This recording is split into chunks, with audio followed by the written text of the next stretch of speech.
everybody, and welcome to this week's episode of Brand Your Passion. I'm super excited today to be joined by the wonderful Sophie Timothy, aka Sister Scalp. Welcome to the show. Thanks, Hollie. So happy to be here. I'm stoked that you are here. Do you want to introduce yourself a little bit to the people and tell them a bit about what you do? Sure. So I'm 34 and I identify as female, and I live in Melbourne, in Victoria, in Australia. And I'm a branding and headshot photographer, primarily working with people who identify as female, who run their own businesses. And a lot of them are solo operators. In fact, like 90% of them are individuals, like your fine self. And I also run events for the community, the small business community, and have a directory on my website for good people doing good things called the Sister Scalp. And this year I just started mentoring as well, some younger, well, not younger actually, they're just sort of like photographers who are maybe a couple steps behind in their trajectory. So that's been fun too. Cool, that's awesome. And have you always been creative? I guess so, like not in an artistic sense. I think when I was 4 years old, I said I wanted to be an artist, but I'm completely like terrible when it comes to actual visual arts. But I've always been into words and writing. So I actually, like, writing was my kind of first passion, and I went into journalism out of school. But then, I always loved photography. My parents gave me a digital camera when I was like 17. And then when I was 21, they gave me like an SLR, which was pretty exciting. And then I kind of decided I wanted to spend a bit of money and bought a good lens. And it became known as the hot lens because it made everyone look hot, because it had a lot of, like, because I had a low aperture, I could make the background blurry, and that was very exciting for people. So I sort of started, I guess not properly, but like taking my camera everywhere at around that point, which was kind of early 20s, mid 20s. And then people started asking me to do stuff like shoot their weddings and take their headshots. And it was kind of weird because I was like, I have one lens, guys, like can't do much over here. A little bit limited. But I decided to run a Kickstarter in 2013 because I'd had enough people ask me to do weddings that I was like, well, if I want to shoot a wedding, I need at least 2 or 3 lenses to make it possible, and a much better system. So I like pre-sold some wedding coverage and some prints through Kickstarter and raised enough money to buy a better camera and some lenses, and that's kind of where it all started. So amazing. And so is that how Sister Scalp began, or did that come a little bit later? No. So I started out shooting weddings because that seemed to be what people wanted me to do. And I guess I was in that age bracket. And weddings were kind of on trend. Is that a weird thing to say? But like, all the big wedding magazines, like the cool ones were coming out and people were having cool weddings and stuff. So I sort of started shooting weddings and then opened that out to families. But as I started thinking about having a baby, I was like, weddings not so flexible. They're like 12-hour days. All your weekends gone. All your weekends gone, like that kind of stuff. So I started thinking, what else do I want to do? And I guess I've always like loved the creative sort of vibe of Melbourne and all the small businesses here. And so I sort of launched a side business that was just under my name at that point, Sophie Timothy. And I contacted some of my favorite kind of artisans, like handcrafters and stuff. People who did like letterpress and macrame and those kind of people who had like physical workspaces. And said, like, can I just capture you like doing your thing? And at first I just did it as a kind of free thing because I wanted to build out my portfolio. And then I very soon discovered that a lot of crafters don't have much money and don't want to invest in good photography. So they were all happy to have free shoots. But I think, it was interesting, like the inquiries that started coming in were like more service-based businesses who knew they needed to put themselves out there to build rapport with their clients. So I started getting bookings from like florists or copywriters or graphic designers, And I very quickly kind of fell in love with those clients. And then I had my son. Yeah. This is quite a long story. I was working in marketing and communications for a not-for-profit before I had him. So photography had been a side hustle for years. And then I had my son and I was made redundant from my job. And I kind of took it as a sign from the universe that it was time to just go all in. So I did. I kind of was really torn between continuing and doing weddings because I was doing quite well in that industry and was getting like really great inquiries and stuff. But yeah, like I said, I sort of wasn't sure about the lifestyle of being a wedding photographer and a mum.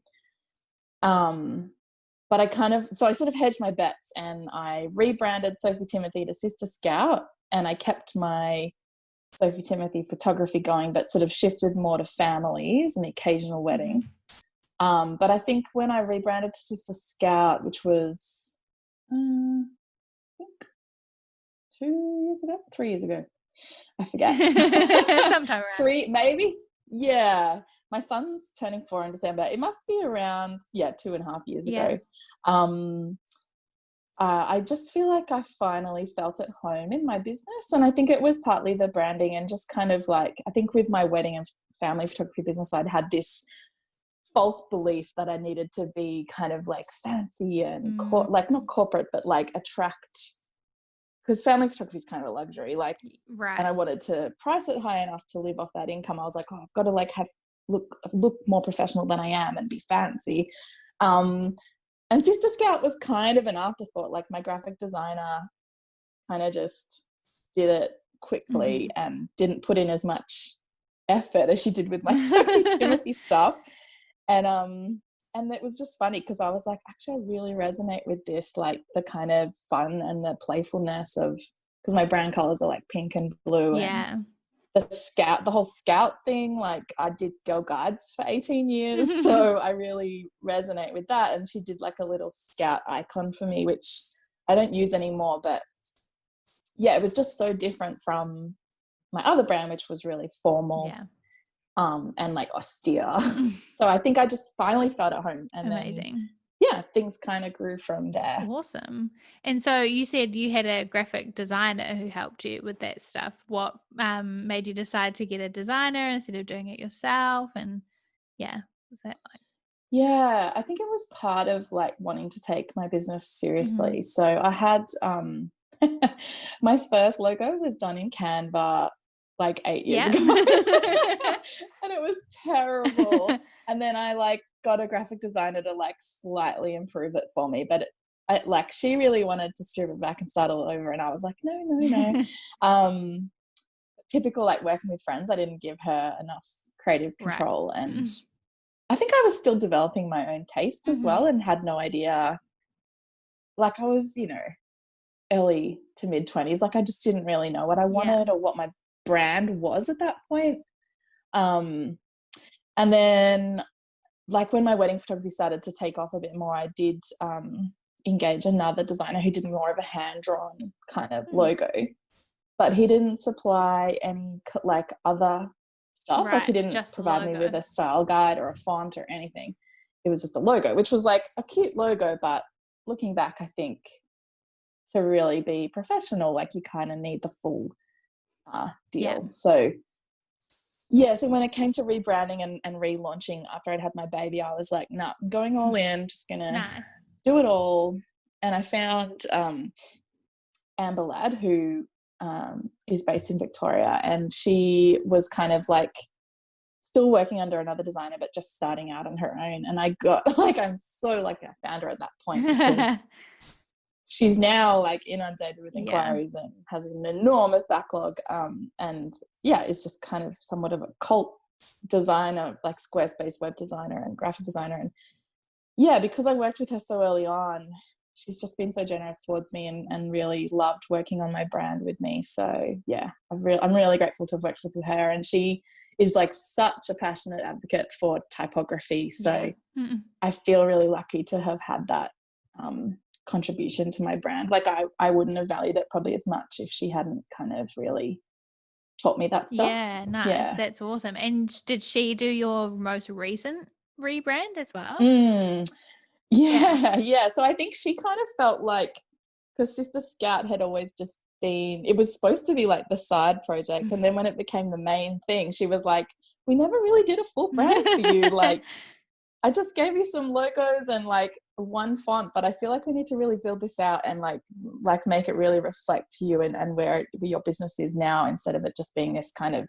oh yeah, we'll do this on the side. So yeah, before she had her baby, she very generously set aside some time to rebrand Sister Scout, which I'm so grateful for. Like, she's just such a legend. Yeah. That's Yeah. awesome. And so that's interesting that like she came to you to suggest a rebrand, but were you already feeling kind of like, I think I need that, and that was just the last push, or were you like, I didn't really know? I was still stoked with what she'd done Yeah. originally. She, as the designer, felt like she wanted to really honor, I think, her own Yeah, work yeah. and also my brand, and just kind of bring it to the level that she was happy Yeah. with. Such a perfectionist that she is. Yeah, so I was kind of like, are you sure? Like, do you really think we need to do this? And I think she kind of pushed me over the line. Yeah. And then once we got started, like with the mood board and stuff, I was like, yes. Um, so yeah, but initially I was like, no, like it's all fine. What are you Yeah. doing? And she also, yeah, like just gave the website a whole refresh Yeah. as well, because she's multi-talented. Mm. So that was really, really cool. Yeah. And your website looks like amazing. No, it's like so good. Thank you. I should say as well, like Amber's been on maternity leave, and while she's on maternity leave, I've also engaged Nicole from January Made, who helped Mhm. build out some of my newer pages for like my mentoring and like my service offering pages. And I've also done some work with Jenna Marie, who has done some of my social tiles. So yeah, Cool. I've sort of used a few different people in the last 12 months to really help. I don't know. I just am so, like, I'm such a fan of outsourcing and going like, I'm not the expert. Like, you guys know what you're doing. Please do this for Yeah. me. Yeah. Yeah, I love that. I think it's as creatives, it can be quite difficult to like let go and let other people kind of take hold of your little baby and create things for it. But so I think it's awesome that you're like, no, please take it. Yeah, it's taken a while, but I'm now a real big fan of using specialists, Yeah. because like there's a reason. Yeah. I mean, similar to like trying to do your own brand photos or whatever, like it's really hard to take your own Yeah. photos, or to get your like boyfriend or girlfriend to like take your photos. The Instagram um boyfriend. yeah, use an Instagram filter and hope for the best. Like, yeah, there's a reason people do what they do, and usually the investment pays off. So Yeah. yeah, I'm a big believer in that. Yeah, I love that. And so, how do you feel about your brand now that it's like all redone and, all super badass and amazing? How do you feel now? Yeah, I feel really proud of it, and I feel like it feels like a really it feels really aligned to who I am, and who I like, what the brand is and Mhm. my values. And I think I feel like I can step out with confidence as a business owner, which I think is a big part of like having professional branding. Like, it just gives, and branding photos, like it just gives you that confidence to be like, yeah, this is what I'm doing, this is who I am. And even, yeah, just this week, in the last couple of weeks, I've been talking to Bronwyn from Promo Loco, who's in my Mhm. directory. She does branded merch, and we were having a conversation about like creating some Sister Scout branded stuff. And Cool. like, even just thinking about that, if I didn't have a great visual brand, it wouldn't work. So Yeah, true. like, it's kind of fun to feel like, yeah, I feel like my brand looks kind of fun and nice and cool enough to put into a product and it still look good. Yeah. Like, it's got that integrity to it. Um, so yeah, Yeah, it's awesome. fun. And branding is not always just about like logos and colors and things. It's about things that you Mm. just mentioned, like your values and things like that. Um did you like intentionally go through that process of figuring out that stuff? How did that go? Yeah, it was definitely intentional. So I signed up with a business coach a Mm, couple of years ago, Amy from Craft Coaching and Development. And one of the first things she does is get you to nut out your values and your nice. Yep. purpose. Um, and yeah, that was really interesting. And I think like I've worked with Amy for 2 years now. I just finished off my last session with her. Cry a tear down my face. But yeah, over that period, I've actually refined my values a couple of times. And I did some work more recently with Serena from from Speaker Mhm. Studio, who runs a program called Brand Plan, which once again, I kind of felt like I'd done my purpose and my values 2 years ago, but the Scout has grown and evolved so much in that time. So, Mm, and it's become more than just about photography. So yeah. it's been good to like have my purpose and my values like evolve with that. And Mm, yeah, I definitely feel like there are different types of brands in the world, but I think I really love working with other businesses who have purpose behind them and strong values. Like that really makes my job really satisfying yeah. when I get to work with people who are really clear on that. And um, yeah, I guess it's about what motivates you at the end of the day Yeah. and how you kind of want to operate. Yeah. Yeah, definitely. And how has it been kind of transitioning from being just, taking photos and being all about brand photography to now like mentoring and having the directory and kind of shifting your brand to include all those new things? Yeah, it's been like totally unexpected and not something I put in a plan at all. Like Amy from Craft would laugh if she heard this because for about 9 months she was trying to get me to write a business plan. I was just like, I'm allergic to this kind of thing. I'm very much a like just go with my gut kind of business Yeah. owner. But yeah, that I guess the whole community side of Sister Scalp began when a couple of years ago on just before International Women's Day, I sort of just felt like I wanted to run an event for other female business owners. And so, yeah, put that out there and like totally unexpectedly sold 100 tickets Amazing. and was like, what is going on?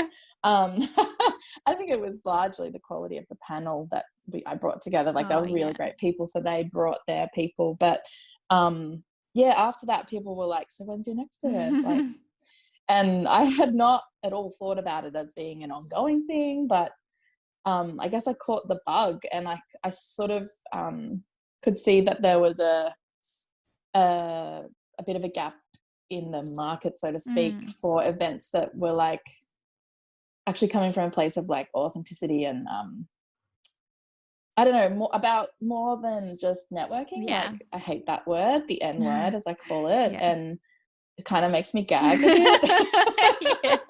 So like I guess I wanted to put on events that had actual purpose behind them and like meat and like things for people to actually take away and implement, Mm, whether that's personally or in their business or both. So yeah, over time I've just kind of fallen into that. And then I suppose like, through Instagram, which is such a powerful mm, platform, there's just been this community that's kind of popped up somewhat organically around Sister Scout and like past clients of mine working with other past clients of mine and kind of that symbiotic sort of relationship that yeah. happens. And then, yeah, I think I'd always sort of thought about what about a directory? Like what, because people were constantly asking me for recommendations Yeah. for service providers because I guess they knew I worked with a lot of people, but um, and I was like, oh, maybe should I? And then I saw COVID kind of hurtling towards us at a Yeah. rate of knots, and I was like, just do it, Sophie. So I launched the directory back in March. Yeah. And yeah, having been like, oh, I don't think anyone will sign up. Yeah, it's done really well. I mean, Yeah. I think it's been a bit of a strange time to launch something where people have to pay on a regular basis because obviously everyone's struggling at the moment. Yeah. But yeah, the feedback has been it's been really great to be part of a community. Yeah. So It's probably yeah, there's now's the best time. Everybody needs community right now, and need to feel not alone and that a lot of other people are going through similar things to us, unfortunately. But it's nice to have a community of people around. totally. Yeah, I know that I have leaned on the small business community so much. Like, my pals in business are some of my best pals, Mm. and they're the ones that, we have DM groups where we just like vent to each other, or share new ideas, or like ways of seeing things. And yeah, if it wasn't for them, like, I'd be probably a mess. So Yeah. super grateful for that community. Yeah, for sure. And you said that Instagram has been great for kind of cultivating community around Sister Scout. Do you think that came from that just being part of your values and what you were putting out there and talking about community, or how do you think that kind of happened? Yeah, I've thought about this. I don't really know if I can explain it. It just kind of happened. Yeah. I think like when people ask me this kind of thing, I guess I just come back to like showing up as your real self. Mm. I think there's something about that, and kind of like being vulnerable and authentic online. I think it's somewhat refreshing. And yeah, I guess having particular values slash bugbears, or like things that I like am passionate about and talk about kind of on the regular, Mm. whether that's um like lately I've been talking about body image or body positivity or size inclusivity, Mm. or self-love, self-acceptance, the self-care, like all those kind of things that um I suppose I've become known for talking about, Mm. because that's what I want to talk about, because I'm passionate about it. So I suppose naturally you kind of like alienate some people with those conversations, but then there's a whole lot of other people that are like, I'm here for this. Yeah. And yeah, like having like my best pals in business are probably the ones with whom I have the most shared values. Like, yeah, like I don't even know Yeah. that they're just great people, but yeah, I think it's the values that really hold the community together. Yeah. And I suppose like running events that also align with those values. Like I got Megan Luscombe to come and speak about understanding self-sabotage. That was like my last Wow. event Yeah. before COVID. Like, it was a pretty full-on event, but it kind of attracts a certain kind of person who's interested in self-development and Yeah. personal development, and like being real and working through their shit. Yeah. And I guess like if you don't shy away from those things, then yeah, as I say, like, you're going to repel some people, but you're going to attract other people who are into that. So I think that's where the strength of community comes from, Yeah. because people kind of know what you stand for rather than just flip-flopping around a bit. Yeah. Yeah, Yeah. and I think it's awesome just being like, yeah, these are my values, and yeah, like you said, it might alienate people, but those people are probably not the people you want to hang out with and talk to anyway, right? They're probably they're Yeah. not probably not your people anyway, so it's fine. Yeah. Yeah. Yeah, and I think like in terms of photography, like I think it's somewhat I mean, I didn't ever plan to like stand out or Mhm. anything, but I think um maybe it's somewhat unusual for a photographer to like speak about that stuff, or like Mm. put themselves out there. Like, often photographers are a bit more like, I'm just going to share my photos and book me because I take nice photos, or I'm a really technically proficient photographer, Yeah. or I'll make you look pretty or something. Whereas I think maybe because I don't that's not my vibe, and I'm a bit more like, I want the real you to come through, and like, here's the real me. Like, Yeah. there's a kind of an element of an exchange of vulnerability there. Yeah. Um and because people know I stand for certain things, like, they come knowing that, and then they sort of expect a certain experience rather than just photos. Like, I think Yeah. people I hope that it's a somewhat like transformative process for them getting their photo taken, Yeah. because hopefully I can create that safe space for them to feel uh, like they can lean into their uniqueness and their power. So Yeah, definitely. I mean, I think, from seeing your photos, I think there definitely is a certain kind of magic in them, and that people like just do seem like their whole full selves in the photos that you take. And they're so, I see so many pictures of people doing like weird things in your photos, and they're just having fun, having a great time.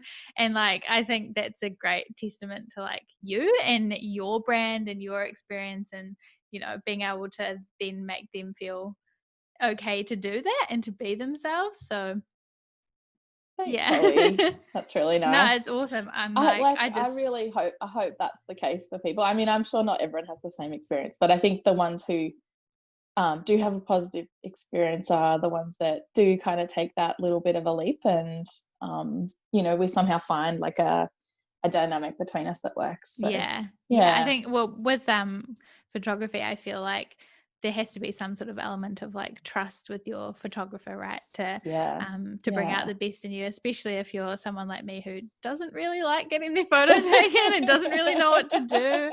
And the best photos I've ever Oh, had taken 100%. have been with photographers who just like make me laugh and tell me to do stupid things, and like, people that I trust that will let me just be my goofy, stupid self.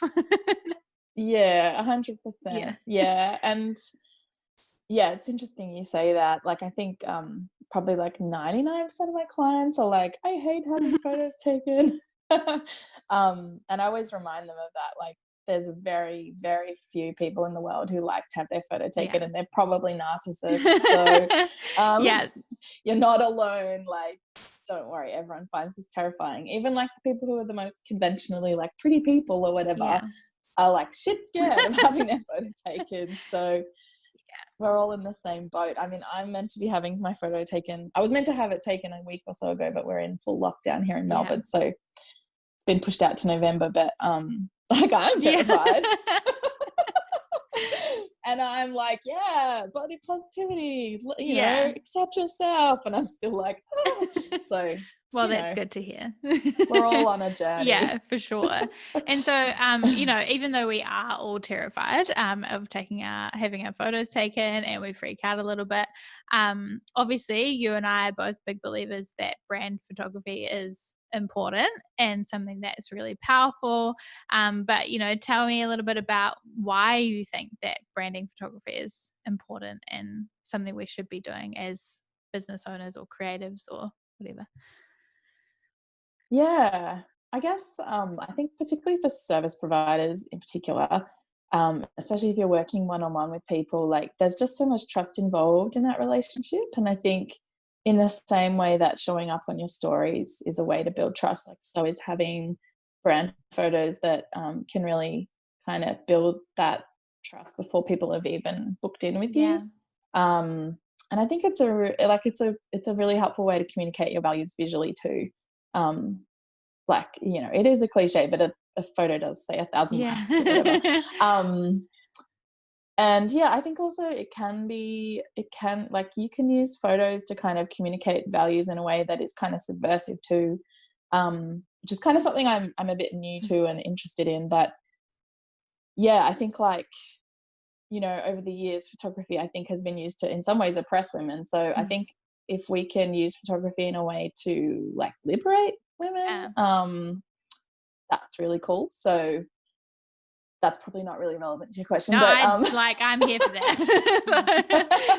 it's not really about why we should get branding photos done, but I Yeah. think there's part of um yeah, putting yourself in the position where like you can use it as an empowering experience rather than an oppressive experience can be really great. Yeah.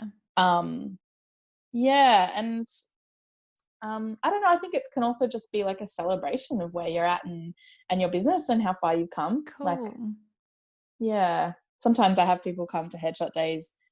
I do headshot days once a month where people come and just have a 15-minute kind of snap with Mm. me. But recently I had a woman who just turned 50 who was like, this is my present to myself. And I Ah, just like loved that. So, and she was in a corporate job, but she was wanting to move out of that into her own thing. And mhm. so I don't discount that, like, part of it is just standing in yourself and in your power and just owning that. Completely unrelated to business, but That's so I think it can be a important. good experience. Yeah, I Yeah. love that. Yeah, I never really thought about it as like a celebration. But I love that. And I guess like it's a cool, if you do have branding shoots quite regularly or like once a year or once every couple of years or however often you do that, it's a cool like way to see how far your business has come, right? And a different snapshot Yeah. of your life or your career or your business throughout those different shoots. Yeah, totally. I think it does capture that evolution in the same way that like getting your branding done, like Yeah. graphic design done every few years, you're like, oh, okay, moved on from Yeah. that. Glad we're in another place now, Yeah. or whatever. Like, Yeah, yeah. good. I feel like people should do the combo, do both. Every year, a couple of years, every few years, update both. That's Yeah. right. Oh, the other thing I didn't say, which is probably really obvious, but I'll say it anyway, is like, you know, if you're on social media, like it's a hungry beast, like you need content. Yeah. So photos are just a really good way to keep that beast satisfied. But also I think like having your own set of photos means that you can really craft them around the story you want to tell, Yeah. like rather than using stock photography. And it creates a much more powerful story and an authenticity around what you're doing, instead of just using stock photos. So Yeah. I'm pretty big advocate for that. um, Yeah. yeah, Yeah, I mean, I know like I am doing this podcast obviously, and I have new episodes every week that I have to create graphics for and use photos for. So I'm like powering through my bank of photos. So it's so yeah, handy to have, like having a bank of your own photos so that you know like anything you create is going to be on brand and telling the right story that you want to tell, and sharing your values and all those amazing things. It's so helpful. yeah, yeah. Especially if you're doing that kind of stuff, like, and you're always needing graphics. Yeah. Um, Actually, in lockdown, because I haven't been able to do my face-to-face work, I've offered a bit of, not a lot, but some flat lay kind of from home shoots for service Yeah. providers, and it's been cool to see the people using those, like in Facebook groups or whatever, to put text over. And Yeah. um, I wish I had enough time in the week to like do it all the time, but I think it's just really great for people to have a bank of photos that they can draw on, um, just from a pragmatic side of Yeah. things. Yeah, for Yeah. sure. Okay, so since you have started Sister Scout, started way back when you were doing weddings and things like that, and then you've branded it several times throughout the journey. But what do you think has been the best part about branding your passion and turning what you loved into a business? Oh, like, what's the best thing about small business life? Is that what you mean? Or what's the best thing Just about about? turning your passion into your business. Yeah, Yeah. yeah. Um, I think with Sister Scout, it's been the satisfaction of just meeting really amazing people doing awesome things, and um, being a small part of their journey towards like really growing what they do and growing as people. Mm. That's been really satisfying. Um, and I guess from the photography side of things, like being my own boss and keeping my own timetable, and the freedom and flexibility that comes with that is really awesome. Like, I don't know if I could ever Yeah. go back to an office job. God forbid, what will I do when my body breaks? I don't know, but pivot again, I Yeah, guess. yeah. But I just I don't know. I feel very lucky to be working in an area that I'm passionate about. Yeah. Yeah. Yeah, amazing. And what do you think has been kind of the biggest lesson that you've learned about branding your passion along the way? Oh, biggest lesson. I think just like the power of being yourself, and stripping back all the shoulds and the kind of stuff that we tell ourselves that we need to be, or the person we need to be. It wasn't until I really truly stepped into who I am as a person and kind of owned that. It wasn't until I did that that my business actually grew properly, Yeah. and flourished. So I think that's been a huge lesson, and blessing. Like, it's just given me so much freedom and sense of I don't know, just like a good vibe about like, Yeah. I'm actually able to be myself, and still like people want to book me. Oh wow. Yeah. um I think there's just so much fear and shame around like comparing ourselves to other people and feeling like, oh, I'm not like them or whatever. Mm. But it wasn't until I was like, stuff that, I'm just going to be me and put myself out there and just do things my way, that it turned out like a whole lot of people were into that. Yeah. So I think the more you can kind of do things with authenticity, the more people can see that. So and then you find your Yeah, people. amazing. And the things that maybe you think are, comparing yourself to someone else, other things that are going to make you stand out and make you special and make people want to work with you as opposed to someone Exactly, else. 100%. Yeah, Yes. Yeah, so in my purpose statement now, I talk about, like, encouraging people to lean into their uniqueness, cool. because I think that's just so important. Like, the last thing we need is a whole lot of people who are the same. Yeah. So, yeah, Yeah. the world needs diversity. Yes. We can all embrace our weirdness and it'll be a great time. Yeah, that's right. Embrace the weird. Yeah. I love that. That's awesome. Well, do you want to tell the people where they can find you online and maybe what you've got going on they can check out? Yeah, sure. So www.sisterscalp.studio is my website, and that you can find my portfolio and my services there. And the hood, the directory that I launched in March, is there, and that's open to anyone to join wherever they live. They just have to sign up to the Sister Scalp pledge, which is a set of, like, I guess, values that the directory is bound by. But other than that, there's really no rules. So yeah, the directory is something anyone can join up to at any point. There's no, like, yeah, it's always open. Cool. So I'd love to see some more people on there, particularly people in industries that maybe aren't represented yet. Like, we've just got our first lawyer. Cool. We've got an estate planner. We've got, I think we're missing, like, an IP lawyer. Oh, yeah, yeah. Yeah, there's just like, I'd love to see, female tradies or something. Yeah. Like, I just really want to see that directory expand. So, yeah, Love keen that. for that. And what else? Oh yeah, on Instagram, I'm just Sister Scout _. Yeah, that's pretty Awesome. much Well, it. yeah, I'll leave all those links related to the podcast or video or blog, wherever you're taking in this content, so everybody can listen to that. And if you happen to be an IP lawyer,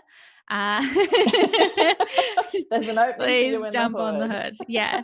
Well, thank you so much, Sophie. This has been awesome. Just like personally myself to connect with you and to hear your story and hear more about your Likewise. the process of your business. Like, I love hearing about where it all came from. And I think people are going to love hearing from you. So yeah, thank you so much for joining me. Thanks for having me, Holly. I wish I could ask you all these questions now. Maybe you got to start a podcast.